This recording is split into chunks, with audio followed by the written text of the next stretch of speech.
ಈಗ ಮನಸ್ಸಿನ ಕಾಯಿಲೆಗೆ ಮದ್ದು ಕೊಡ್ತೇವಲ್ಲ, ಹೌದು. ಮನಸ್ಸು ಮೆದುಳಿನಲ್ಲಿಲ್ಲ, ಮದ್ದು ಮೆದುಳಿಗೆ ಹೋಗುದು. ಈ ಮದ್ದುಗಳು ಹೋಗಿ ಮೆದುಳನ್ನು ಹಾಳು ಮಾಡಿ ಏನಾದರೂ ಅನ್ಯಾಯ ಮಾಡ್ತವೆ ವಿನಃ ಕಾಯಿಲೆಗೆ ಏನಾಗೋದಿಲ್ಲ. ಆದರೆ ಕಾಯಿಲೆ ಹೇಗೆ ಗುಣ ಆಗ್ತದೆ?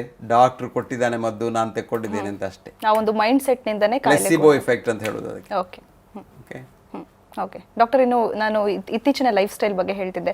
ತುಂಬಾನೇ ಸ್ಟ್ರೆಸ್ಫುಲ್ ಜೀವನ. ಸೊ ಎಲ್ರಿಗೂ ಆ ಕ್ಷಣಕ್ಕೆ ಪೇಯ್ನ್ ಕಂಟ್ರೋಲ್ಗೆ ಬರಬೇಕು, ಹಾಗೆಯೇ ಕಾಯಿಲೆಗಳು ಕೂಡ ಹೆಚ್ಚಾಗ್ತಾ ಇದೆ because of the life style. So ಇದನ್ನ ಸರಿ ಮಾಡ್ಕೊಳ್ಳೋದ್ರ ಬಗ್ಗೆ ನೀವು ಸಾಕಷ್ಟು ಬಾರಿ ಮಾತನಾಡಿದ್ದೀರಾ. ಬಟ್ ಆದರೂ ಕೂಡ ಎಲ್ಲೋ ಒಂದು ಕಡೆ ಈ ಲೈಫ್ ಸ್ಟೈಲ್ಗೂ ನಮಗೆ ಅಡ್ಜಸ್ಟ್ ಆಗಿ ನಾವು ಈಗ ಯೋಗ, ಮೆಡಿಟೇಷನ್ ಇರ್ಬೋದು, ಬೇರೆ ಬೇರೆ ರೀತಿಯ ಪದ್ಧತಿಗಳನ್ನು ಅಳವಡಿಸ್ಕೊಳ್ಳೋದು ತುಂಬಾನೇ ಕಷ್ಟ ಆಗ್ತಿದೆ ಅಂತ ಕೆಲವರು ಹೇಳ್ತಾರೆ. ನೋಡು, ಜೀವನನೇ ಕಷ್ಟಮ್ಮ.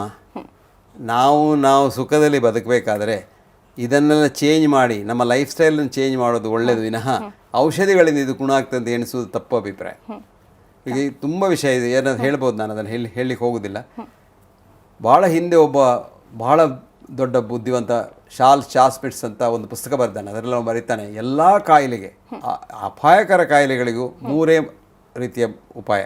ಒಂದು, change of mode of living, ನಿನ್ನ ಜೀವನ ಶೈಲಿ ಬದಲು ಮಾಡು. ಟ್ರ್ಯಾಂಕ್ವಿಲಿಟಿ ಆಫ್ ಮೈಂಡ್, ಮನಸ್ಸಿನಲ್ಲಿ ಏನು ಕ್ಲೀನಾಗಿ ಇಟ್ಟುಕೋ, ಸಂತೋಷ ಇರಲಿ. Drugs rarely ever if ever, full stop. ಔಷಧಿಗಳು ಅಪರೂಪವಾಗಿ ಅಗತ್ಯ ಇದ್ದರೆ ಮಾತ್ರ ತೆಕ್ಕೊಳ್ಬೇಕು ವಿನಃ ತೆಕ್ಕೊಳ್ಬಾರ್ದು ಅಂತ. ಹಾಗಾಗಿ ಎಲ್ಲ ಮೇಧಾವಿಗಳು ಹೇಳಿದ್ದು ಒಂದೇ, ಆದರೆ ನಾವು ಮಾಡೋದು ಅನ್ಯಾಯ. ಇದು ಕೆಲವರು ಇದ್ದಾರೆ ನನ್ನ ಹತ್ರ ಬರ್ತಾರೆ, ಸರಿ ಕುಡಿಬೇಕು, ಅವನಿಗೆ 1 ಬಾಟ್ಲಿ ಕುಡಿಬೇಕು, ಕಾಯಿಲೆ.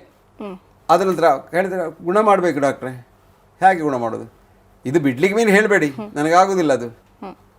ಅವನಿಗೆ ನಾನು ಔಷಧಿ ಕೊಡಬೇಕು. ಅವನು ಏನು ಎಣಿಸ್ತಾನೆ, ಡಾಕ್ಟ್ರ್ ಹತ್ರ ಬಂದರೆ ಒಂದು ಔಷಧಿ ಉಂಟು, ಆ ಔಷಧಿನ ತೆಕ್ಕೊಂಡು ಕೂಡ ನಾನು ಗುಣ ಆಗ್ತದೆ, ನಾನು ಕುಡಿದ್ರೂ ತೊಂದರೆ ಇಲ್ಲ. ಇದು ಸುಳ್ಳು, ಇಂಥದ್ದಿಲ್ಲ. ಅದಕ್ಕೆ ನಾನು ನಿನ್ನೆ ಹಿಂದೂನಲ್ಲಿ ನಂದೊಂದು ಆರ್ಟಿಕಲ್ ಬಂದಿತ್ತು, there is no pill for every ill but there is an ill following every pill ಅಂತ.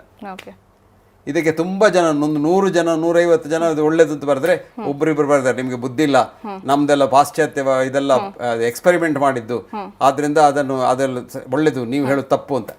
ಅವರಿಗೆ ಅದು ಎಕ್ಸ್ಪೆರಿಮೆಂಟ್ ಮಾಡಿದೆ ಎಂತ ಅವ್ರಿಗೆ ಗೊತ್ತಿಲ್ಲ ಪಾಪ ಬರ್ದವ್ರಿಗೆ. ಹೌದು, ಹಾಗೇನೆ ಕೆಲವರು ಹೇಳ್ತಾರೆ ನಾವು ಬದುಕಿರೋದೇ ಪಾಶ್ಚಾತ್ಯ ಮೆಡಿಸಿನ್ ನಿಂದ ಅಂತ. ಹೌದು, ಅಲ್ಲ, ಅದು ಬದುಕಿರೋದಲ್ಲ, ಈಗ ಲೈಫ್ ಸ್ಪ್ಯಾನ್ ಕಮ್ಮಿ ಆಗಿದೆ ಪಾಶ್ಚಾತ್ಯ ಮೆಡಿಸಿನ್. ಬಟ್ ಬಹಳಷ್ಟು ಜನ ಅದನ್ನ ಒಪ್ಕೊಳ್ಳೋದಿಲ್ಲ.